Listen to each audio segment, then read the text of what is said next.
जय हिंद साथियों, स्वागत है आपका हमारे YouTube channel general studies fix में। साथियों, आज हम लोग 16 और 17 नवंबर 2023 के डेली करंट अफेयर्स का एनालिसिस करेंगे। तो ज़्यादा देर ना करते हुए हम लोग जंप करते हैं अपने पहले क्वेश्चन की ओर।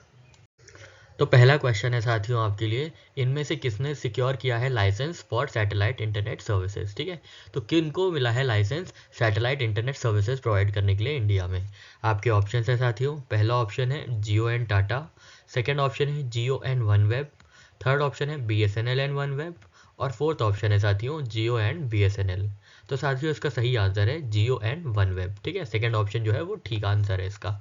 जियो एंड वन वेब को क्या मिला है, इन्होंने लाइसेंस सिक्योर किया है फॉर सैटेलाइट इंटरनेट सर्विसेज। ठीक है, तो बस आपको इतना याद रखना है, जियो और वन वेब ने क्या किया है, सिक्योर किया है licence for satellite internet services. ठीक है, तो वैसे तो याद हो जाएगा, फिर भी नहीं याद होगा तो याद रखिएगा, जो सैटेलाइट इंटरनेट सर्विस करेगी। ठीक है, जो सैटेलाइट, ठीक है, जो सैटेलाइट इंटरनेट सर्व करेगी। ठीक है, जो सैटेलाइट, ठीक है, जो सैटेलाइट इंटरनेट सर्व करेगी। ठीक है, जो सैटेलाइट इंटरनेट सर्व करेगी इस मतलब JO है यहाँ पे। ठीक है, JO याद रखिए, ये O है। ठीक है, JO, O से वन वेब सर्विस और J से जियो। ठीक है, जियो और वन वेब सर्विस ने क्या किया है, लाइसेंस सिक्योर किया है सैटेलाइट इंटरनेट सर्विसेज के लिए। ठीक है, तो जो सैटेलाइट इंटरनेट सर्विस देगी, ठीक है, जो सैटेलाइट याद रखिएगा, J से जियो और O से ये वाले O से वन वेब। ठीक है, वन वेब। ठीक है साथियों, आशा करते हैं आपको यहाँ पे चीज़ें क्लियर हुई होंगी। बढ़ते हैं अपने नेक्स्ट करंट अफेयर की ओर। नेक्स्ट क्वेश्चन है साथियों आपके लिए, अभी हाल ही में हमारे डिफेंस मिनिस्टर साहब राजनाथ सिंह जी ने अटेंड की है ASEAN defence ministers meeting plus in Jakarta Indonesia. ठीक है, इंडोनेशिया जकार्ता इंडोनेशिया की कैपिटल है। ठीक है, यहाँ पे डिफेंस मिनिस्टर राजनाथ सिंह ने क्या किया है, आसियान डिफेंस मिनिस्टर्स मीट को अटेंड किया है। तो आपको ये बताना है कि आसियान डिफेंस मिनिस्टर्स की जो मीट है, ये शुरुआत इसकी कब हुई थी, पहली बार ये कब हुई थी, किस ईयर में हुई थी। ठीक है साथियों, तो आपके ऑप्शन है साथियों, पहला ऑप्शन है 2015, दूसरा ऑप्शन है 2016, तीसरा ऑप्शन 2017 और फोर्थ ऑप्शन है आपके लिए साथियों 2018। तो साथियों इसका सही आंसर है 2017। ठीक है, 2017 में ASEAN defence minister meeting plus की शुरुआत हुई थी। ठीक है, आप जानते होंगे आसियान जो है साउथ ईस्ट एशियन नेशंस का एक ब्लॉक है। ठीक है, आसियान क्या है, ये साउथ ईस्ट एशियन नेशंस का ब्लॉक है, जिसमें मेंबर्स कौन कौन से हैं, Indonesia, Malaysia, Philippines, Singapore, Thailand, Brunei, Vietnam, Lao, Myanmar and Cambodia. ठीक है, ये कब बना था आसियान, तो ये बना था बैंकॉक डिक्लेरेशन 1967 के तहत। ठीक है, क्योंकि आसियान के डिफेंस मिनिस्टर्स मीट हो रही है, इसलिए हम लोग को आसियान जानना ज़रूरी है। यही है स्टैटिक नॉलेज। ठीक है, ये तो कंटेम्प्रेरी नॉलेज हो गई, ये है स्टैटिक नॉलेज। और अगर आप स्टैटिक और कंटेम्प्रेरी नॉलेज को ज्वाइन करके आराम से दोनों से जो है कॉम्प्रिहेंसिव स्टडी करते हैं, तभी आपकी जाके प्रिपरेशन कॉम्प्रिहेंसिव होती है। ठीक है, क्योंकि अब कंटेम्प्रेरी के साथ स्टैटिक पे भी काफ़ी फोकस हो गया है एग्जामिनेशंस में। ठीक है, तो यहाँ पे हम लोग स्टैटिक इन्फॉर्मेशन देख रहे हैं। तो आसियान आप देख लीजिए 8 अगस्त 1967 को बना था, बैंकिंग डिक्लेरेशन के तहत बना था। मेंबर्स हम लोग ने देख लिए। सेक्रेटेरिएट कहाँ है, जकार्ता इंडोनेशिया में, याद रखिएगा। आसियान का सेक्रेटेरिएट कहाँ है, जकार्ता इंडोनेशिया में है। ठीक है, इनकी क्या मोटो है, वन विजन, वन आइडेंटिटी और वन कम्युनिटी। ठीक है, और इसी आसियान के तहत क्या हुई है, डिफेंस मिनिस्टर्स मीट, जिसको हमारे राजनाथ सिंह जो हमारे डिफेंस मिनिस्टर साहब हैं उन्होंने अटेंड किया था, कहाँ पे, जकार्ता इंडोनेशिया में। ठीक है, तो इस साल जो आसियान को होस्ट कर रही है वो है जकार्ता इंडोनेशिया, जहाँ पे इसकी सेक्रेटेरिएट भी है, हेडक्वार्टर्स भी है। ठीक है साथियों, और 2017 से ये डिफेंस मिनिस्टर्स मीट चली आ रही है। ठीक है, 2017 से ये मिनिस्टर्स मीट जो है हुई, ऑर्गेनाइज करी जा रही है। ठीक है साथियों, तो यहाँ पे काफ़ी बैकग्राउंड इन्फॉर्मेशन मिल गई हैं आपको आसियान से रिलेटेड। आसियान कब बना था, 1967 में। सेक्रेटेरिएट कहाँ है, जकार्ता इंडोनेशिया में। मेंबर्स कौन कौन से हैं, तो ये सारे मेंबर्स हैं। किसके तहत बना था, तो बैंकिंग डिक्लेरेशन 1967 के तहत बना था। ठीक है, और इनका मोटो क्या है, one vision, one identity, one community है। और अभी क्या हुआ है, इन्होंने डिफेंस मिनिस्टर्स मीट ऑर्गेनाइज की थी, होस्ट की थी, कहाँ पे, वहीं जहाँ इनका सेक्रेटेरिएट है, जकार्ता इंडोनेशिया। ठीक है साथियों, एक दो बार पढ़ेंगे आपको आराम से चीज़ें दिमाग में बैठ जाएंगी। ठीक है साथियों, आशा करते हैं आपको ये चीज़ समझ में आ गई होगी। बढ़ते हैं अपने नेक्स्ट क्वेश्चन की ओर। नेक्स्ट क्वेश्चन है साथियों आपके लिए, अभी आपने देखा होगा रोहित शर्मा जो इंडियन कैप्टन है, इंडियन क्रिकेट टीम के कैप्टन है, उन्होंने रिकॉर्ड तोड़ा है 50 सिक्सेस का वर्ल्ड कप में। ठीक है, he is the first player to hit 50 sixes in the world cup. पर आपको ये बताना है ये रिकॉर्ड जो है वो किस कंट्री के अगेंस्ट बनाया गया है, आपको ये बताना है। ठीक है, against which country this record was created. ठीक है, यहाँ पे कंट्री होगा, यहाँ पे कंट्री लिखना भूल गए हैं। ठीक है, यहाँ कंट्री होगा, ठीक है, कंट्री। तो आपको बताना है ये जो रिकॉर्ड बना है 56 इन वर्ल्ड कप, ये किस कंट्री के खिलाफ बनाया गया है, आपको ये बताना है। ठीक है, तो साथियों आपके ऑप्शन है, पहला ऑप्शन है ऑस्ट्रेलिया, सेकंड ऑप्शन है साउथ अफ्रीका, थर्ड ऑप्शन है साथियों श्रीलंका, और फोर्थ ऑप्शन है न्यूजीलैंड। ठीक है, तो साथियों इसका सही आंसर है न्यूजीलैंड के खिलाफ ये रिकॉर्ड बनाया गया है, जिसमें 58 सिक्स वर्ल्ड कप में रोहित शर्मा ने न्यूजीलैंड के खिलाफ मारा था। ठीक है, तो ध्यान दीजिएगा, नया रिकॉर्ड जो है वो न्यू के खिलाफ है, तो न्यूजीलैंड। ठीक है, ऐसे याद रखेंगे आप लोग, नया रिकॉर्ड है। ठीक है, नया रिकॉर्ड है, तो न्यू रिकॉर्ड बना है ये 56 का, तो न्यू से याद रखिएगा न्यूजीलैंड। ठीक है, न्यू रिकॉर्ड बना है तो न्यू से न्यूजीलैंड। ठीक है, ऐसे आप जोड़ के याद रख सकते हैं, वैसे तो आपको याद ही होगा। और ये किसके रिकॉर्ड को सरपास किया है, क्रिस गेल साहब के जो है रिकॉर्ड को सरपास किया, जिन्होंने 49 सिक्सेस मारे थे वर्ल्ड कप में। ठीक है, इसके पहले रिकॉर्ड किसका था, तो क्रिस गेल का था, ये भी आपको ध्यान देना है। ठीक है, जितने 2-4 डायमेंशंस निकलते हैं हर क्वेश्चन से, उसको आपको ध्यान देना है। इसमें क्या है, इसमें सबसे पहले देखिए किसने 56 का रिकॉर्ड बनाया है वर्ल्ड कप में, तो रोहित शर्मा ने बनाया। किस कंट्री के खिलाफ बनाया था, तो न्यूजीलैंड के खिलाफ बनाया था। ठीक है, न्यूजीलैंड के खिलाफ बनाया था। और किसको सरपास किया है, तो क्रिस गेल को सरपास किया है। क्रिस गेल ने 49 सिक्सेस मारे थे वर्ल्ड कप में। ठीक है, और 50 सिक्सेस मारने वाले जो रोहित शर्मा हैं, ये पहले ऐसे प्लेयर हैं, पहले ऐसे खिलाड़ी हैं जिन्होंने ये रिकॉर्ड कायम किया है। ठीक है, और हम लोग इसको कैसे याद रखेंगे, तो रोहित शर्मा ने क्या है, न्यू रिकॉर्ड बनाया है, तो न्यू से याद रखेंगे न्यूजीलैंड। तो न्यूजीलैंड के खिलाफ ये रिकॉर्ड बनाया है, कौन सा record, 56 in world cup, 56 in world cup. ठीक है साथियों, 56 इन वर्ल्ड कप। ठीक है, इससे पहले क्रिस गेल के पास ये रिकॉर्ड था, जिन्होंने 49 सिक्सेस मारे थे वर्ल्ड कप में। ठीक है साथियों, आशा करते हैं आपको चीज़ें क्लियर हुई होंगी। बढ़ते हैं अपने नेक्स्ट करंट अफेयर की ओर। नेक्स्ट क्वेश्चन है साथियों, इनोवेशन हैंडशेक एजेंडा के लिए इंडिया ने किसके साथ पार्टनरशिप की है, आपको ये बताना है, किस कंट्री के साथ पार्टनरशिप की गई है इनोवेशन हैंडशेक एजेंडा से रिलेटेड। ठीक है, तो क्वेश्चन है आपका, which country has partnered with India on innovation handshake agenda. आपके ऑप्शन है साथियों, पहला ऑप्शन है यूनाइटेड स्टेट्स, सेकेंड ऑप्शन है यूनाइटेड किंगडम, थर्ड ऑप्शन है साथियों फ्रांस, और फोर्थ ऑप्शन है साथियों रशिया।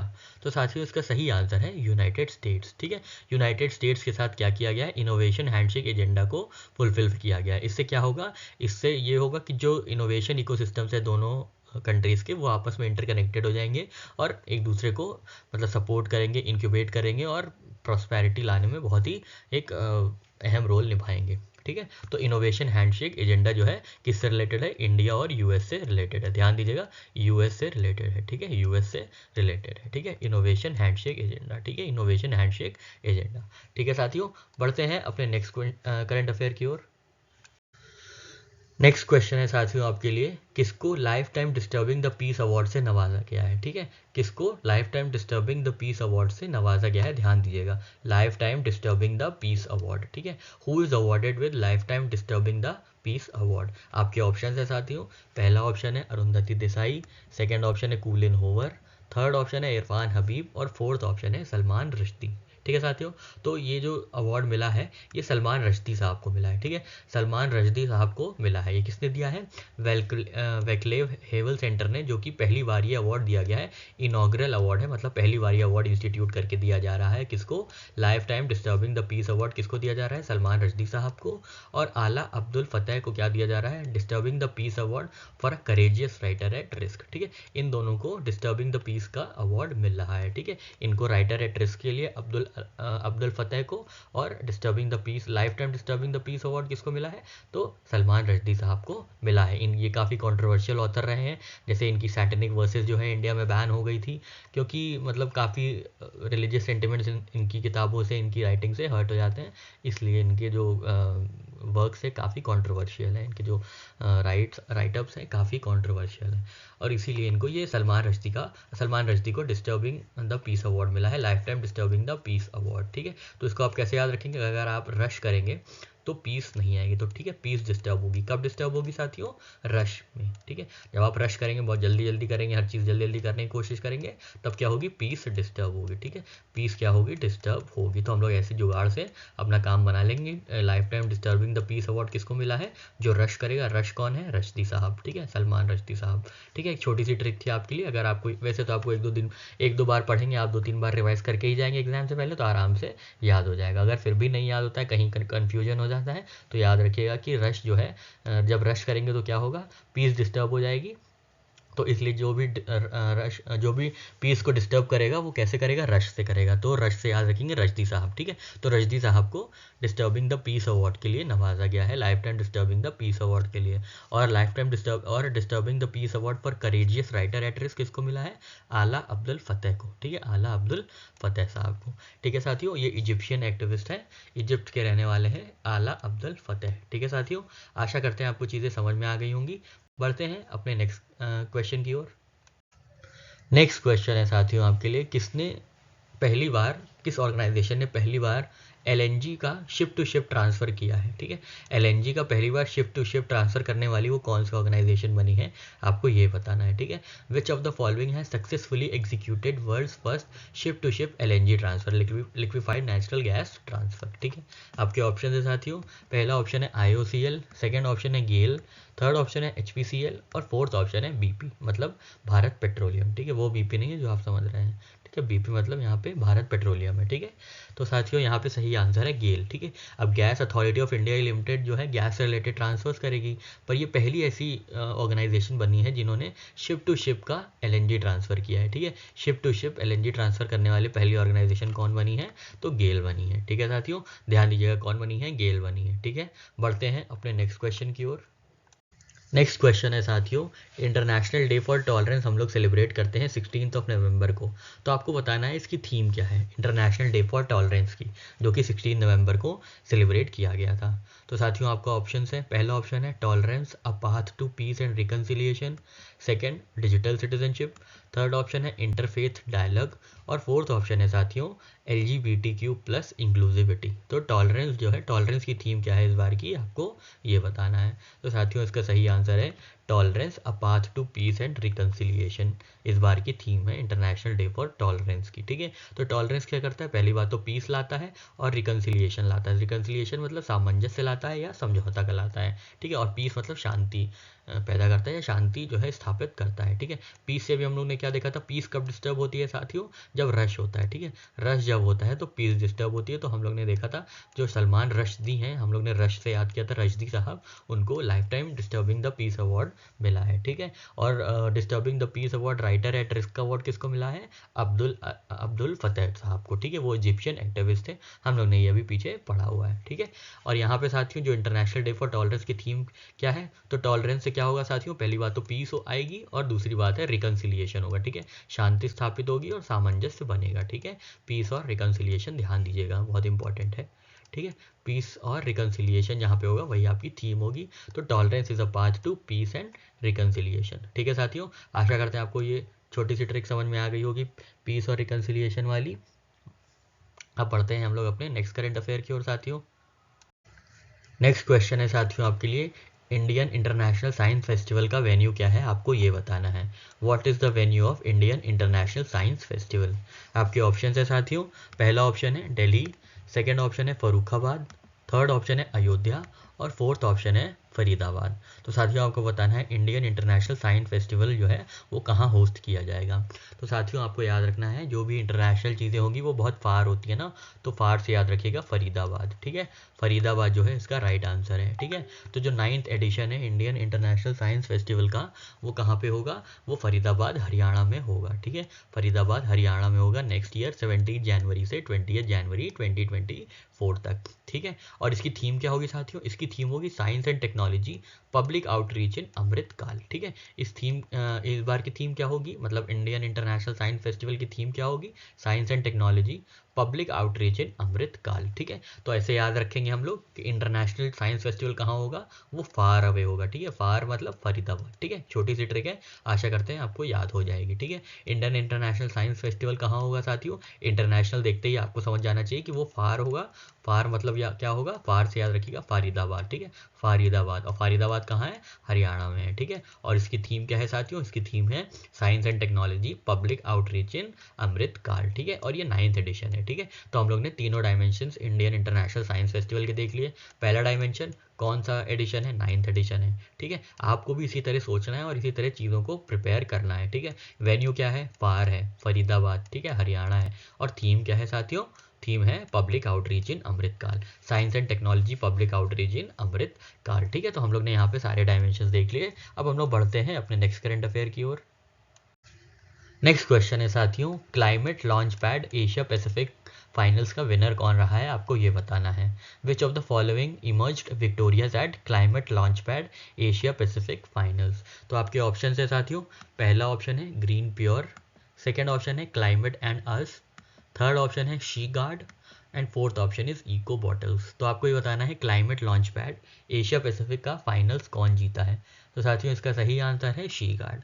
शी गार्ड जो है ये पाकिस्तान बेस्ड स्टार्टअप है, जहाँ पे क्या होता है बायोडिग्रेडेबल और प्लास्टिक फ्री सैनिटरी प्रोडक्ट्स का क्या होता है इनोवेशन होता है। ठीक है, इनमें इनोवेशन होता है बायोडिग्रेडेबल और प्लास्टिक फ्री सैनिटरी प्रोडक्ट्स में। ठीक है, और क्लाइमेट लॉन्च पैड क्या है, ये एक यूरोपियन इनिशिएटिव है, EIT क्लाइमेट KIC, जो कि क्या करता है, ये इनोवेटर्स को, क्लाइमेट इनोवेटर्स को सपोर्ट करता है, उनको रिकॉग्नाइज करता है, उनको अवार्ड करता है। ठीक है, और इस बार का अवार्ड मिला है शी गार्ड को, जो कि पाकिस्तानी बेस्ड स्टार्टअप है। ठीक है, ध्यान दीजिएगा। अब हम लोग ने यहाँ पे क्या क्या देखा, तो हम लोग ने देखा क्लाइमेट लॉन्च पैड देखा पहले, तो ये कहाँ की इनिशिएटिव है, तो यूरोपियन इनिशिएटिव है। ठीक है, यूरोपियन इनिशिएटिव है। ठीक है, इनने ये क्या करते हैं, ये क्लाइमेट इनोवेटर्स जो हैं उनको अवार्ड करते हैं। ठीक है, जो इनोवेशन करते हैं क्लाइमेट चेंज की फील्ड में। ठीक है, ठीक है, क्लाइमेट चेंज की फील्ड में जो इनोवेट करते हैं उनको ये क्लाइमेट लॉन्च पैड क्या करते हैं, उनको अवार्ड करते हैं। किसको अवार्ड दिया है, शी गार्ड को अवार्ड दिया है। ये कहाँ की है, ये पाकिस्तान की है। ये क्या करती हैं, तो ये बायोडिग्रेडेबल और प्लास्टिक फ्री सैनिटरी प्रोडक्ट्स में इनोवेशन इनकी होती है। ठीक है, ये शी गार्ड जो है स्टार्टअप है। ठीक है साथियों, तो यहाँ पे हम लोग ने सारी चीज़ें जो है एक कॉम्प्रिहेंसिव तरीके से ऐसे डायमेंशंस कर करके देख ली। ठीक है, आपको भी ऐसे ही पढ़ना है, एक एक चीज़, छोटी छोटी चीज़ को माइन्यूटली ऑब्जर्व करना है और उसके 6-7 डायमेंशंस बना लेने हैं, ताकि अगर कहीं से भी एग्जाम में आपसे पूछा जाए तो आप कम से कम एटलीस्ट इसको ना गलत कर पाएँ। ठीक है, तभी आप रेस में आगे निकलेंगे। ठीक है, तो क्लाइमेट लॉन्च पैड के जो विनर्स है साथियों वो कौन है, शी गार्ड है। क्या है ये पाकिस्तान बेस्ड स्टार्टअप है, जो कि इनोवेशन करते हैं किसमें, बायोडिग्रेडेबल और प्लास्टिक फ्री सैनिटरी प्रोडक्ट्स में। ठीक है, प्लास्टिक फ्री सैनिटरी प्रोडक्ट्स में। ठीक है साथियों, आशा करते हैं चीज़ें समझ में आ गई होंगी। बढ़ते हैं अपने नेक्स्ट करंट अफेयर की ओर।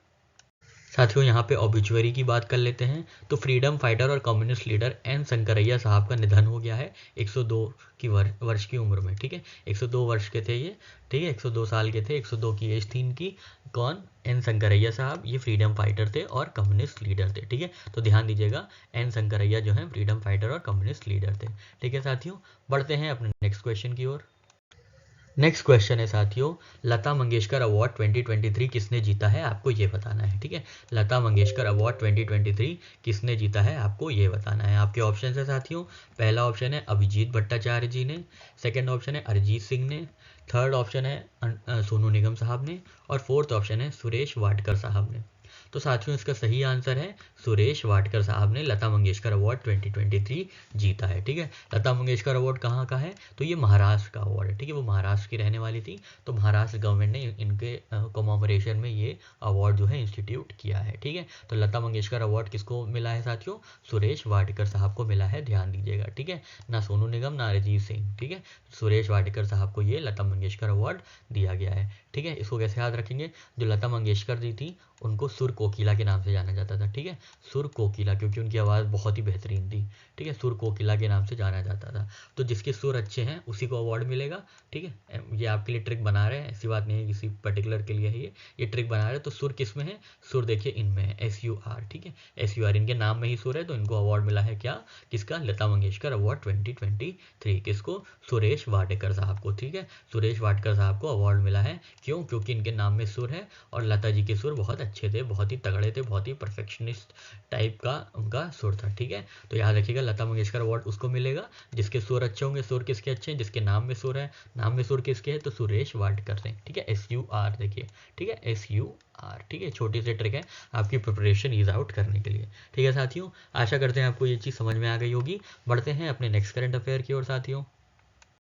नेक्स्ट क्वेश्चन है साथियों, all India Football federation football academy कहाँ पे सेटअप करेगा, आपको ये बताना है। ठीक है, in which city world class football academy set to materialise by All India Football Federation. ठीक है, तो All India Football Federation world class football academy किस सिटी में सेटअप करने वाला है, आपको ये बताना है। आपके ऑप्शन है साथियों, पहला ऑप्शन है कालिम्पोंग, सेकेंड ऑप्शन है गुवाहाटी, थर्ड ऑप्शन है कोलकाता और फोर्थ ऑप्शन है साथियों भुवनेश्वर। ठीक है, इन चारों में से कहाँ पे ऑल इंडिया फुटबॉल फेडरेशन जो है फुटबॉल एकेडमी सेट करने वाला है, आपको ये बताना है। ठीक है, तो साथियों इसका सही आंसर है भुवनेश्वर। ठीक है, कोलकाता नहीं है, इसका सही आंसर है भुवनेश्वर। ठीक है, तो ऑल इंडिया फुटबॉल फेडरेशन जो है भुवनेश्वर में सेट करेंगे क्या फुटबॉल एकेडमी। ठीक है, फुटबॉल एकेडमी कहाँ सेट होगी, भुवनेश्वर में। ठीक है, ध्यान दीजिएगा कैसे याद रखेंगे, तो फुटबॉल का वॉर है। ठीक है, बस आप याद रखिएगा फुटबॉल का वॉर। ठीक है, फुटबॉल का वॉर। ठीक है, फुटबॉल का वॉर से याद रखेंगे भुवनेश्वर। ठीक है, लास्ट में देखिए यहाँ पे वॉर है तो हम समझ जाएंगे कि भुवनेश्वर की बात हो रही है, और भुवनेश्वर कैपिटल है किसकी, ओडिशा की। ठीक है साथियों, भुवनेश्वर किसकी कैपिटल है, ओडिशा की, जहाँ पे ऑल इंडिया फुटबॉल फेडरेशन क्या सेटअप करेगा, फुटबॉल एकेडमी, जो कि वर्ल्ड क्लास होगी। ठीक है, देखिए यहाँ पे वॉर लिखा है तो याद रखिएगा फुटबॉल वॉर। ठीक है, फुटबॉल वॉर, तो फुटबॉल की जो एकेडमी है, वर्ल्ड क्लास फुटबॉल एकेडमी है, वो वॉर क्रिएट करेगी, तो वॉर मतलब भुवनेश्वर, तो भुवनेश्वर में वो सेटअप की जाएगी। ठीक है साथियों, आशा करते हैं आपको ये करंट अफेयर की ट्रिक समझ में आ गई होगी। बढ़ते हैं अपने नेक्स्ट करंट अफेयर की ओर।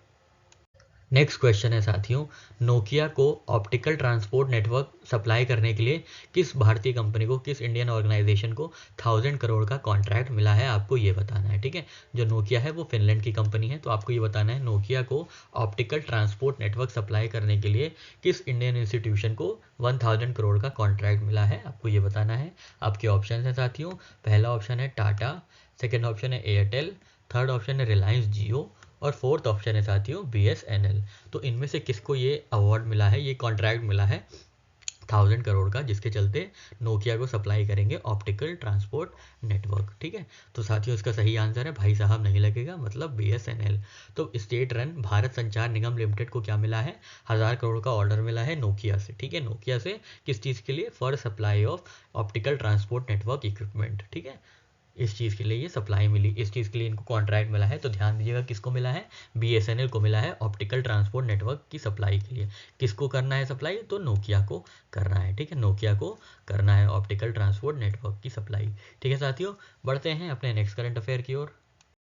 नेक्स्ट क्वेश्चन है साथियों, Disha services is related with which of the following. तो दिशा सर्विसेज किससे रिलेटेड है, आपको ये बताना है। आपके ऑप्शन है साथियों, पहला ऑप्शन है RBI से रिलेटेड, सेकेंड ऑप्शन है सेबी से रिलेटेड, थर्ड ऑप्शन है ICAR मतलब Indian Council of agriculture research से रिलेटेड, या फोर्थ ऑप्शन है Indian Council of Medical research से रिलेटेड। तो साथियों इसका सही आंसर है Indian Council of Medical research. तो इसका क्या मतलब है दिशा का, हम लोग देख लेते हैं। तो ये डायग्नोस्टिक सर्विसेज को बताएगा आपको कि आसपास डायग्नोस्टिक सर्विस कहाँ पे है। ठीक है, तो diagnostic services in health care availability and Jio mapping of laboratory services in India. ठीक है, तो दिशा पोर्टल इसलिए होगा कि ताकि आपको डायग्नोस्टिक सर्विसेज पता चल पाए, कौन सी लेबोरेटरी है, कोई डायग्नोस्टिक लेबोरेटरी है आसपास आपके, तो इस चीज़ को बताने के लिए ये डैशबोर्ड जो है लॉन्च किया गया है, किसके द्वारा, Indian Council of Medical Research द्वारा। ठीक है, एक बार फिर से देख लीजिए, diagnostic services in health care and availability of geo mapping of laboratory services. ये क्या करेगा, this will assist the public to identify and locate nearest diagnostic health services. ठीक है, तो डी से याद रखिएगा डायग्नोस्टिक हेल्थ सर्विसेज, और डी से ही दिशा। ठीक है, वो तो है ही डायग्नोस्टिक, तो बस आप इसका शुरुआत का याद रखिएगा डायग्नोस्टिक सर्विसेज। तो डायग्नोस्टिक सर्विसेज मेजरली हम लोग मेडिकल टर्म्स में ज़्यादा यूज़ करते हैं। ठीक है, डायग्नोस्टिक सर्विसेज हो गई, तो हम लोग ये ज़्यादा टर्म मेडिकल में यूज़ करते हैं। तो Indian Council of Medical research ने ये डैशबोर्ड जो है लॉन्च किया है। ठीक है साथियों, तो ध्यान दीजिएगा ये किस चीज़ के लिए, दिशा, ये डायग्नोस्टिक हेल्थ फैसिलिटीज़ को मैप करने और असिस्ट करने के लिए, लोकेट करने के लिए nearest diagnostic health services launch किया गया है। क्या, दिशा, किसने लॉन्च किया है, Indian Council of Medical research ने। ठीक है साथियों, आशा करते हैं आपको ये चीज़ समझ में आ गई होगी। बढ़ते हैं अपने नेक्स्ट करंट अफेयर की ओर। नेक्स्ट क्वेश्चन है साथियों आपके लिए, who is widely known as doyen of Indian hospitality. Doyen का मतलब क्या होता है, या तो आप समझ सकते हैं बहुत बड़ा नाम, या फाउंडर एक तरीके से, तो या फादर। ठीक है, इस तरह आप समझ सकते हैं। तो आपको ये बताना है डोयन ऑफ इंडियन हॉस्पिटैलिटी किसको बुलाया जाता है, किसको जाना जाता है डोयन ऑफ इंडियन हॉस्पिटैलिटी के नाम से। आपके ऑप्शन है साथियों, पहला ऑप्शन है सुब्रत रॉय, सेकेंड ऑप्शन है एम शंकरैयन, थर्ड ऑप्शन है पृथ्वीराज सिंह ओबरॉय और फोर्थ ऑप्शन है पीबी आचार्य। ठीक है, ये चारों नाम हम लोग ने पढ़ रखे हैं। ठीक है, तो अभी हम लोग ने थोड़े दिन पहले करंट अफेयर्स में अपने देखा था कि एस से सुब्रतो रॉय था, तो ये किससे रिलेटेड थे साथियों, ये भी एस से रिलेटेड चीज़ से थे, जो कि थी सहारा। ठीक है, सहारा, सुब्रतो रॉय किससे रिलेटेड थे, सहारा ग्रुप से रिलेटेड थे, और इनका अभी हाल ही में इनकी डेथ हो गई है। ठीक है, एन शंकरैया साहब हम लोग ने देखा था, ये कौन थे, कम्युनिस्ट लीडर और फ्रीडम फाइटर, और ये 102 वर्ष की उम्र में इनका निधन हो गया था। ठीक है, 102 वर्ष की उम्र में। पीबी आचार्य में हम लोग ने क्या देखा था, आचार्य जी के पास नाग है, तो ये नागालैंड के एक्स गवर्नर थे। ठीक है, प्रीवियस गवर्नर थे नागालैंड के, जिसके चलते ये पॉलिटिक्स से एसोसिएटेड थे। तो बच्चा ये की नाम पृथ्वीराज सिंह ओबरॉय, जो कि डेवन ऑफ इंडियन हॉस्पिटैलिटी है। जो आप ओबरॉय होटल जानते होंगे, वो इन्हीं के स्थापित किए हुए हैं, इन्हीं के इंस्टीट्यूट किए हुए हैं। ठीक है, तो इनको पद्म विभूषण भी मिला था इसी वजह से, क्योंकि ये डेवन ऑफ इंडियन हॉस्पिटैलिटी के नाम से जाने जाते हैं। ठीक है, he passed away at the age of 94। ठीक है, तो याद रखिएगा जो ओबरॉय ग्रुप है वो इंडियन हॉस्पिटैलिटी, जो ओबरॉय ग्रुप है वो पृथ्वीराज सिंह ओबरॉय द्वारा इंस्टीट्यूट किया गया था, जिनको जाना जाता है डोयन ऑफ इंडियन हॉस्पिटैलिटी के नाम से।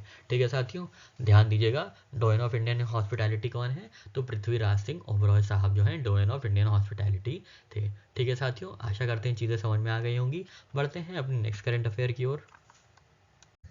नेक्स्ट क्वेश्चन है साथियों आपसे थीम से रिलेटेड, तो आपको बताना है कि वर्ल्ड काइंडनेस डे की थीम क्या है। ठीक है, हम हमेशा आपको कहते हैं, आपको इतना डेट से याद करने की ज़रूरत नहीं है कि किस दिन क्या क्या मनाया जाता है, क्योंकि साल में 365 दिन होते हैं, और कुछ दिन तो 3 4 चीज़ें सेलिब्रेट की जाती है। तो ये थोड़ा सा एक क्या करें, लेबोरियस प्रोसेस आता है, जिसमें इनपुट आउटपुट रेशियो बहुत कम हो जाता है। ठीक है, तो इससे सही है कि आप थीम याद कर लें, जिसके याद करने के भी चांसेस ज़्यादा होते हैं और आने के चांसेस भी ज़्यादा होते हैं। ठीक है, और एक्यूरेसी के चांसेस भी बढ़ जाते हैं as compare to memorising the days. ठीक है, तो चलिए आप वर्ल्ड काइंडनेस डे थीम के ऑप्शंस देख लीजिए। तो पहला ऑप्शन है साथियों educating on the benefits of kindness, second option है building inclusive communities, third option है प्रमोटिंग एक्ट्स ऑफ काइंडनेस, और फोर्थ ऑप्शन है साथियों be kind wherever possible. तो साथियों लास्ट ऑप्शन जो है वो सही आंसर है, be kind wherever possible. और हम लोग 13 नवंबर को सेलिब्रेट करते हैं वर्ल्ड काइंडनेस डे, और इस बार की थीम है साथियों be kind wherever possible. तो जहाँ तक हो सके, जहाँ तक संभव हो सके, काइंडनेस शो करिए, काइंड रहिए। ठीक है साथियों, बिल्कुल सही बात है। हम लोग की अपनी चीज़ें हैं, अपने स्ट्रगल्स हैं, पर इसके चलते ये नहीं करना चाहिए कि अपनी पर्सनालिटी को ओवर शेडो कर लें वो स्ट्रगल्स, कि हम लोग एकदम काइंड ना बचें। ठीक है, सबसे ज़रूरी है काइंडनेस आज की दुनिया में। ठीक है, तो आप भी कोशिश करिएगा जहाँ भी पॉसिबल हो सके काइंड रहिएगा। ठीक है, केयरिंग रहिएगा जितना भी हो सके। वैसे तो पूरा नहीं कह रहे हैं 100% काइंड रहिए, ऑब्वियसली आप भी ह्यूमन हैं, कभी कभी इमोशंस ओवर पावर कर जाते हैं, पर जहाँ तक हो सके काइंड रहिए। यही लिखा है be kind wherever possible. ठीक है, तो वर्ल्ड काइंडनेस डे की थीम क्या है साथियों, be kind wherever possible. ठीक है साथियों, बढ़ते हैं अपने नेक्स्ट करंट अफेयर की ओर। नेक्स्ट इन्फॉर्मेशन है साथियों, एक वीडियो चैट सर्विस है वो शट डाउन कर दी गई है ओमेगल नाम से। ठीक है, अगर आपसे पूछता है, वैसे तो ऐसी चीज़ों के पूछने के चांसेस कम रहते हैं, फिर भी अगर आपसे पूछता है कि किस वीडियो चैट सर्विस ने अपना ऑपरेशन शट डाउन कर दिया है, तो याद रखिएगा ओमेगल। ठीक है, ओमेगल ने क्या किया है, शट डाउन कर दिया है। ठीक है, ओमेगल जो कि ये वीडियो चैट सर्विस है, उन्होंने अपना ऑपरेशन शट डाउन किया है आफ्टर 14 ईयर्स। ठीक है, तो कौन सी चैट सर्विस है, वीडियो चैट सर्विस है जिसने शट डाउन किया है, तो वो है ओमेगल। ठीक है साथियों, आशा करते हैं समझ में आया होगा, और बढ़ते हैं अपने नेक्स्ट करंट अफेयर की ओर। नेक्स्ट क्वेश्चन है साथियों बेन ग्यूरियन कैनाल प्रोजेक्ट से रिलेटेड। तो बेन ग्यूरियन कैनाल प्रोजेक्ट जो है वो किन दो वाटर बॉडीज़ को आपस में कनेक्ट करेगा, आपको ये बताना है। आपका क्वेश्चन ये है, which of the water bodies would be connected with Ben Gurion canal project. आपके ऑप्शन है साथियों, पहला ऑप्शन है Mediterranean sea and red sea, Mediterranean C with Suez canal, third option है Mediterranean C with Gulf of Aqaba, और fourth option है साथियों Mediterranean C with Atlantic ocean. ठीक है साथियों, यहाँ पे हम लोग ने 4 ऑप्शन देख लिए, और साथियों इसका सही आंसर है Mediterranean C with Gulf of Aqaba. ठीक है, अभी हम लोग देखते हैं कैसे चीज़ें यहाँ पे आएंगी। ठीक है, ये देख लीजिए, ये जो है ये पूरा यहाँ पे ये इजराइल है। ठीक है, ये इजराइल है। ठीक है, ये इजराइल है। ठीक है, अब इनको क्या करना होता है, ये मेडिटेरेनियन सी वाले क्या करेंगे कि पहले तो घूम के जाते हैं। ठीक है, घूम के जाते हैं, मतलब अगर रेड सी को रेड सी में आना होता है तो सुएज कैनाल के थ्रू आते हैं। पर अब क्या होगा, बेन ग्यूरियन कैनाल की वजह से कि ये गल्फ ऑफ अकाबा से जोड़ दिया गया है, ठीक है। गल्फ ऑफ अकाबा ये है, ठीक है, ये गल्फ ऑफ अकाबा है और ये इजराइल है, ठीक है, ये पूरा इजराइल है, ये इजिप्ट है, ठीक है, और ये सुएज कैनाल है। तो ये जो बेन ग्यूरियन कैनाल है जिसकी लंबाई कितनी है 160 माइल लॉन्ग है, वो क्या करेगी, ये बाईपास करेगी सुएज कैनाल को और ये सी लेवल कैनाल यहाँ पे सेटअप होगा, ठीक है, बेन ग्यूरियन कैनाल, ठीक है। इसकी लंबाई भी देख लीजिएगा 160 माइल लॉन्ग है, ठीक है। एक बार किसी को एग्जाम में पूछा गया था कि कोई एक बहुत सबसे बड़ा सा कोई स्विंग आया था, एक कार्ट व्हील टाइप का आया था, तो आप उसकी लेंथ पूछ ली थी कि उसका डायमेंशन कितना है। तो आपको ये भी ध्यान रखना है कि जो भी कैनाल प्रोजेक्ट की बात हो रही है उसका जो है डायमेंशन क्या है, उसकी लेंथ क्या है। तो याद रखिएगा 160 माइल लॉन्ग जो है बेन ग्यूरियन कैनाल प्रोजेक्ट है और ये मेडिटेरेनियन सी को गल्फ ऑफ अकाबा से कनेक्ट करेगा, जो कि बाईपास कर देगा सुएज कैनाल से, ठीक है। तो पहले लोग यहाँ से यहाँ जाते थे, अब लोग यहाँ से यहाँ जाएंगे, तो इनके पास दो ऑप्शन हो गए, अब या तो सुएज कैनाल से भी जा सकते हैं और या तो इधर गल्फ ऑफ अकाबा से भी जा सकते हैं, ठीक है। अगर कोई यूरोपियन कंट्री है, ये इसलिए हुआ है कि यूरोपियन कंट्री मान लीजिए कि इसराइल का साथ दे रही है और इजिप्ट थोड़ा सा नाराज़ हो गया उस चीज़ से कि हमास वाले या पैलेस्टीन वालों पे अत्याचार हो रहा है, तो यहाँ पे ब्लॉकेज कर देंगे यूरोपियन कंट्रीज़ के लिए। तो मेडिटेरेनियन सी से होते हुए यूरोपियन कंट्रीज़ के पास ऑप्शन रहे रेड सी तक जाने का, तो वो गल्फ ऑफ अकाबा से इसलिए कनेक्ट किया जा रहा है, ठीक है। तो इसके पीछे का कॉन्टेक्स्ट ये है, ठीक है। तो बेन ग्यूरियन कैनाल प्रोजेक्ट के बारे में हम लोग ने देख लिया कि क्या बाईपास कर रहा है, तो सुएज कैनाल बाईपास कर रहा है, किससे कनेक्ट कर रहा है, तो गल्फ ऑफ अकाबा से कनेक्ट कर रहा है, ठीक है साथियों। आशा करते हैं चीज़ें समझ में आ गई होंगी। बढ़ते हैं अपने नेक्स्ट करंट अफेयर की ओर साथियों।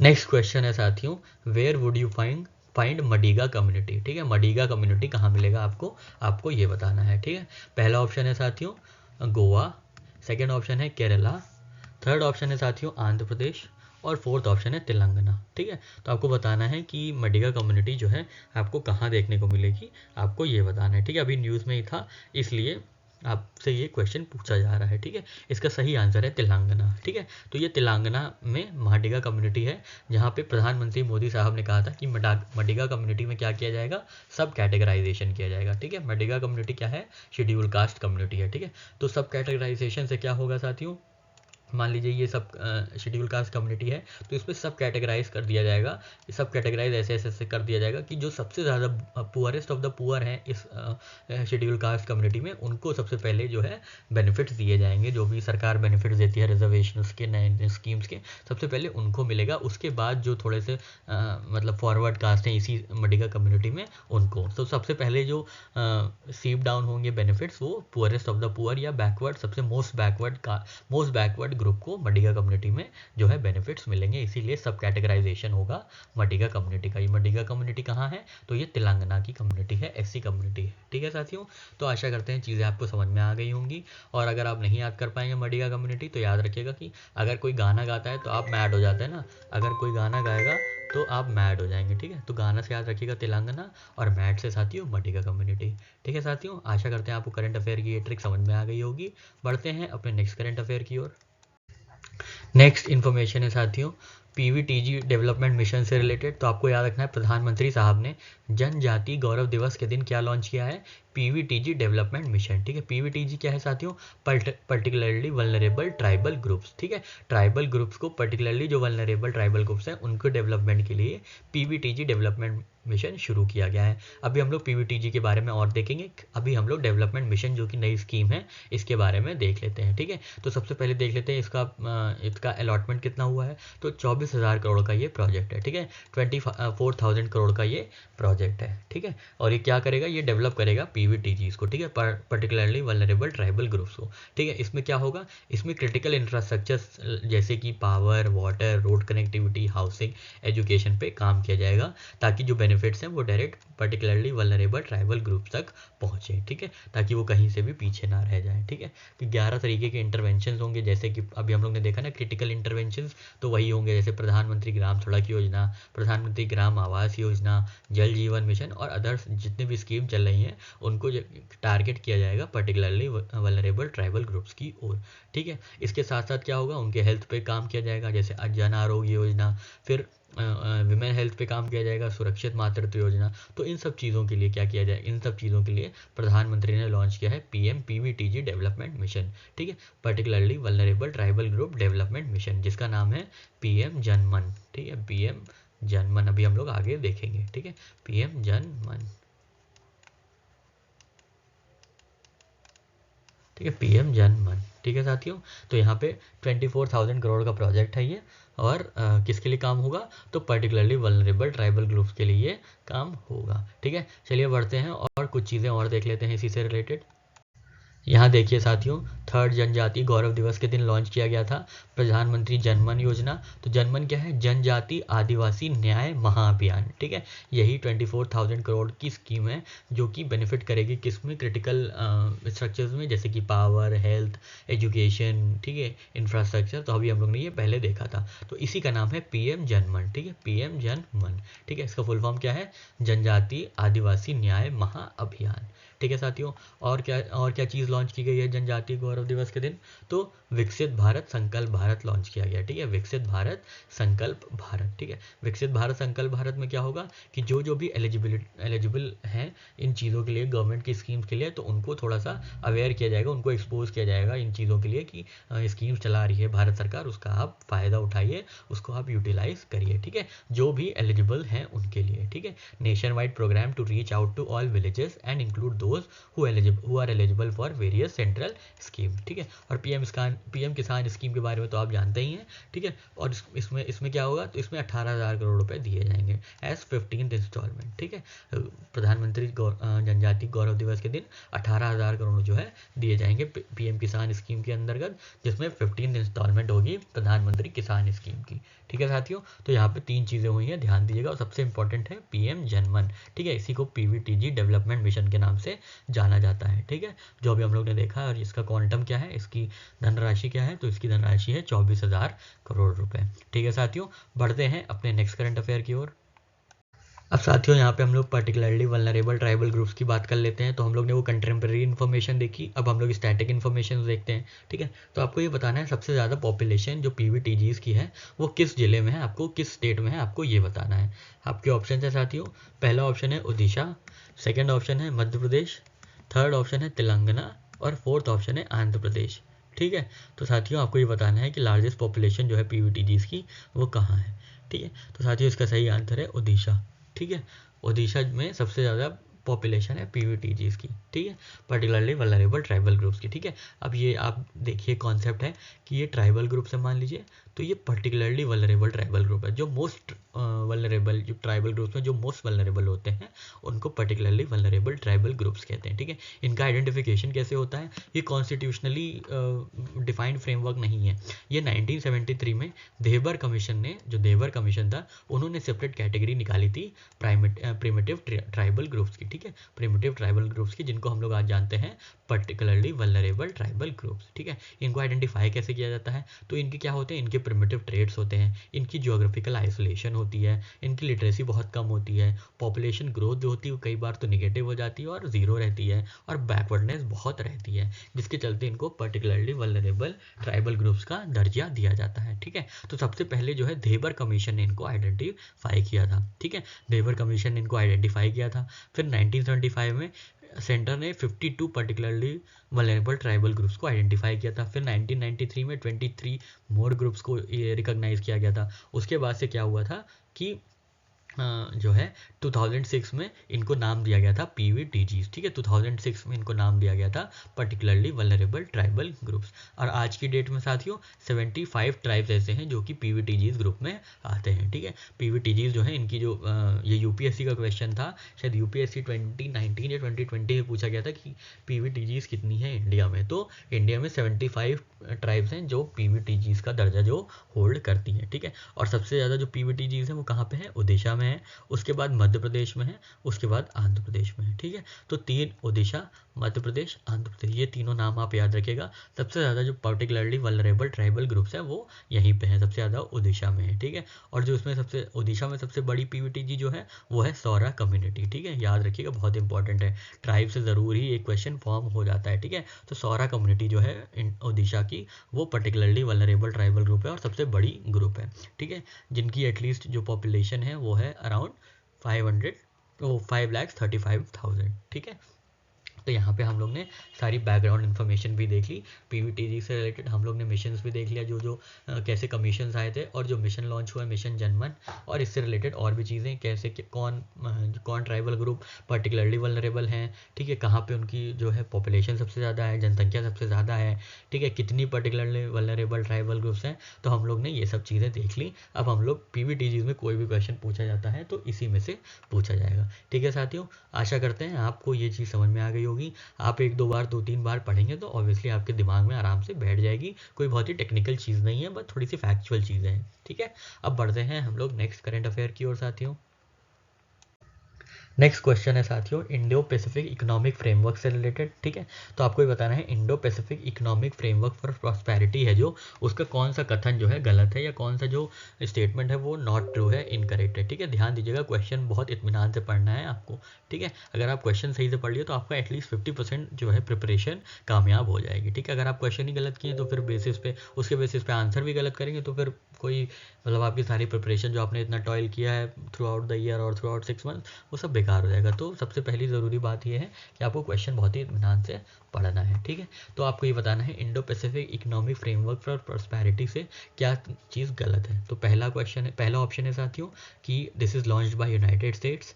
सेकेंड ऑप्शन है this economic framework broadly rest on 5 pillars, इसके 5 पिलर्स हैं, 5 पिलर्स हैं। थर्ड ऑप्शन है इसमें 14 पार्टनर कंट्रीज़ हैं। और फोर्थ ऑप्शन है इंडिया ने डिसाइड किया है कि वो ट्रेड पिलर का पार्ट नहीं होगा। ठीक है, तो साथियों इसका सही ऑप्शन है सेकंड ऑप्शन, जो कि बोल रहा है कि इसमें 5 पिलर्स हैं, इसमें 4 पिलर्स हैं, अभी हम लोग देखते हैं। ठीक है, तो ये जो इंडो पैसिफिक इकोनॉमिक फ्रेमवर्क है, नाम से ही समझ में आ जा रहा है कि ये रीजनल अरेंजमेंट है, किस चीज़ के लिए, इकोनॉमिक इंटीग्रेशन के लिए। ठीक है, इसको लॉन्च किया था यूनाइटेड स्टेट्स ने, कब, 2022 में, पिछले साल मई में लॉन्च किया गया था 2022 में। ठीक है, इसमें कौन कौन सी कंट्रीज़ हैं, तो 14 पार्टनर कंट्रीज़ हैं। ठीक है, कौन कौन सी, Australia, Brunei, Darussalam, Fiji, India, Indonesia, Japan, republic of Korea, Malaysia, New Zealand, Philippines, Singapore, Thailand, United States और वियतनाम। ध्यान दीजिएगा चाइना नहीं है इसका पार्ट। ठीक है, चाइना इसका पार्ट नहीं है। हो सकता है आपसे एग्जाम में यही पूछ ले कि कंट्रीज़ को देख दे और उसमें एक चाइना दे दे और आपसे पूछ ले कि क्या ये चाइना भी है Indo Pacific Economic Framework for prosperity का पार्ट। तो आपको याद रखना है China is not a part of Indo Pacific Economic Framework for prosperity. ठीक है, अब हम लोग यहाँ पे देख लेते हैं 4 पिलर्स हैं यहाँ पे। ये जो ऑप्शन था कि यहाँ पे 5 पिलर है, यही गलत था क्योंकि इसके 4 पिलर हैं। कौन कौन से पिलर्स हैं, ट्रेड है, सप्लाई चेन रेजिलियंस है, क्लीन एनर्जी, डिकार्बोनाइजेशन और इंफ्रास्ट्रक्चर है, टैक्सेस और एंटी करप्शन मेजर्स है। ठीक है, इसमें ट्रेड का पार्ट इंडिया नहीं है, बाकी 3 का पार्ट है इंडिया। ठीक है, तो याद रखिएगा India has been actively participating in IPEF but not in all pillars. India has decided to opt out of trade pillar of the IPEF। ठीक है, तो IPEF है Indo Pacific Economic Framework for Prosperity, तो उसमें trade जो है trade pillar का part नहीं है इंडिया। ठीक है साथियों, यहाँ पे चीज़ें समझ में आ गई होंगी, बहुत ही ज़्यादा इन्फॉर्मेशन है तो आपको 2-3 बार एटलीस्ट पढ़ना पड़ेगा और चीज़ें फिर क्लियर हो जाएंगी। ठीक है साथियों, बढ़ते हैं अपने नेक्स्ट करंट अफेयर की ओर साथियों। नेक्स्ट जो इन्फॉर्मेशन है साथियों one station one product scheme से रिलेटेड है। तो इसमें क्या होगा, एक स्टेशन को चिन्हित किया जाएगा, आइडेंटिफाई किया जाएगा और वहाँ के लोकल प्रोडक्ट को मार्केट करने की कोशिश की जाएगी। ठीक है, वहाँ के लोकल प्रोडक्ट को मार्केट करने की कोशिश की जाएगी। मान लीजिए मुंबई में, मान लीजिए पुणे है और पुणे में मान लीजिए वड़ा पाव बहुत फेमस है, तो वड़ा पाव को मार्केट करने की कोशिश की जाएगी। ठीक है, और इसके चलते क्या हुआ है कि 1037 स्टेशन जो हैं इस स्कीम के अंदर आ गए हैं। ठीक है, तो ये जो डेटा है ये इंपॉर्टेंट है, इसीलिए ये जो है है इन्फॉर्मेशन ली गई है, ठीक है। तो 1037 स्टेशन जो हैं वो one station one product scheme के अंतर्गत आ गए हैं, ठीक है। और ऑब्वियसली पता चल रहा है वन स्टेशन है तो मिनिस्ट्री ऑफ रेलवेज़ की इनिशिएटिव है। ये क्या इसका विजन क्या है कि प्रमोट वोकल फॉर लोकल, ठीक है, to sell indigenous products nationwide, ठीक है। तो जो इंडिजिनस प्रोडक्ट्स हैं एक पर्टिकुलर स्टेशन के, वो उसको वर्ल्ड वाइड में नेशन वाइड इसको प्रमोट करना, उसको बेचना, उसको मार्केट करना, ठीक है। ये कब शुरू हुआ था? तो 2022 में ये स्कीम शुरू हुई थी, one station one product scheme, ठीक है साथियों। आशा करते हैं यहाँ पे चीज़ें समझ में आ गई होंगी। बढ़ते हैं अपने नेक्स्ट करंट अफेयर की ओर।